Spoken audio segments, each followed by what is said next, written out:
thought I'd give a bit of an update of where we got to so far with this project. As you saw in the first clip there, the bike, I took the bike into the dyno around January, middle of January or something like that, just before the Australia Day long weekend over here in Australia.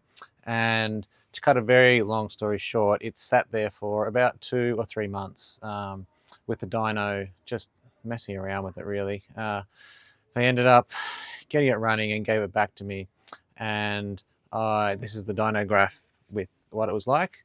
And yeah, I was in a bit of a hurry to pick it up, so really we should have had a bit more of a chat and actually got it to run while I was there, because when I got home I took it for a ride and it was pretty much unrideable. It was backfiring, there was fuel, you could just smell this fuel coming out of it. It was just running way too rich. So I ended up coming home, changed the needle positions a bit, took it out for another spin, and it was still atrocious. It was pretty much just unrideable.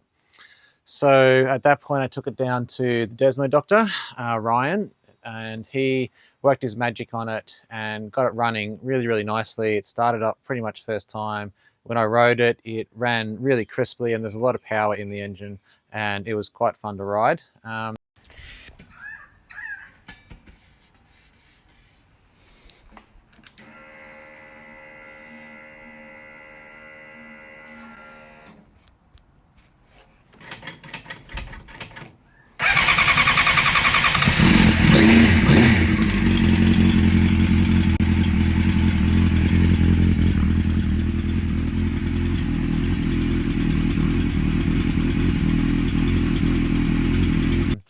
The problem is where I live in the middle of the city, there's so many traffic lights that you get stopped at all the time, and the flat sides just hate sitting there idling and then trying to go from lights and stopping and starting and stopping.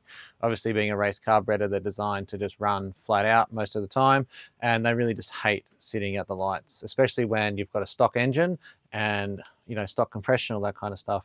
I think those 39mm carbs, which I was running, really needed a bit more work happening in the engine, cams, or something like that to get the best out of them.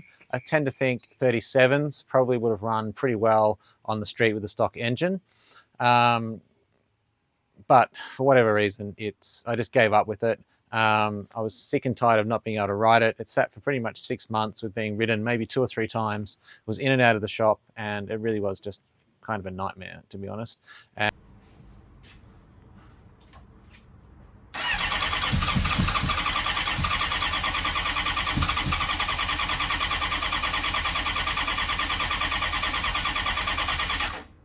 And yeah, just missed riding it. So I ended up going to Mick, getting a set of stock carbs that I had sitting around here, ultrasonic cleaned, completely rebuilt, and putting a Dyno jet kit through it. And as you can see, and as you can hear, it's running super nicely on those carbs, and it runs perfect on the street. No dramas at all.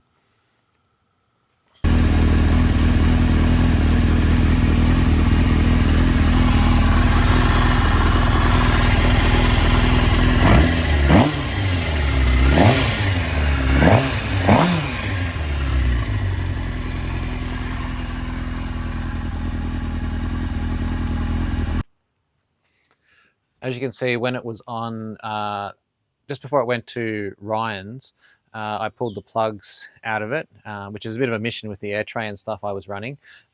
Pulled the plugs out and they were pretty rich. When it came back from Ryan's, it was fine. And then once I rode it a couple of times on the street, it just kept fouling the plugs. And you can see on the picture here, the plugs are terrible. They're just black, and it just does not like it at all. The bike itself handles amazingly with all the suspension and everything on it. It rides really well, and with the standard carbs, it actually rides quite fine on the street, and it rides quite fine on the track, and it's a good fun bike to mess around with. But I am noticing that I was missing the experience of riding the flat sides around, that rush of power, the sound they make, and it's just added extra. It's hard to explain, it's just an extra experience that the flat sides give you. So what I decided to do after the last track day I did, I had an awesome experience. It was a lot of fun to ride around, and a week or so previously I'd gone for a ride through the hills on this bike, still set up the same as I have it for the track, and it was just not as much fun as riding on the track.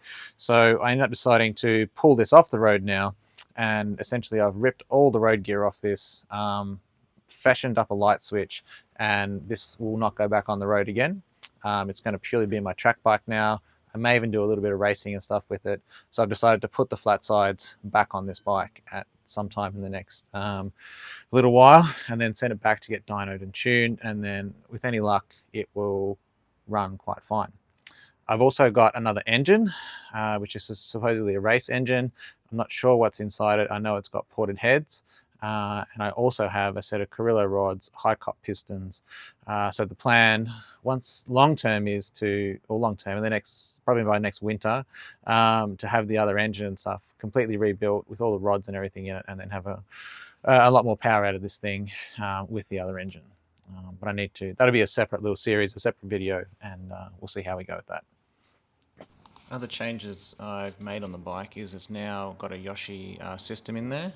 We modified the original Devil collector where it met the arrow headers, and now we've got the arrow headers mated to a Yoshi RS3. I've also got a PTR, so Phil Tainton Racing clock bracket, which we've modified to fit the standard clocks. The great thing about that particular bracket is it came with an Öhlins steering dampener, so now we've got an Öhlins steering dampener keeping things under control when it gets a little bit shaky.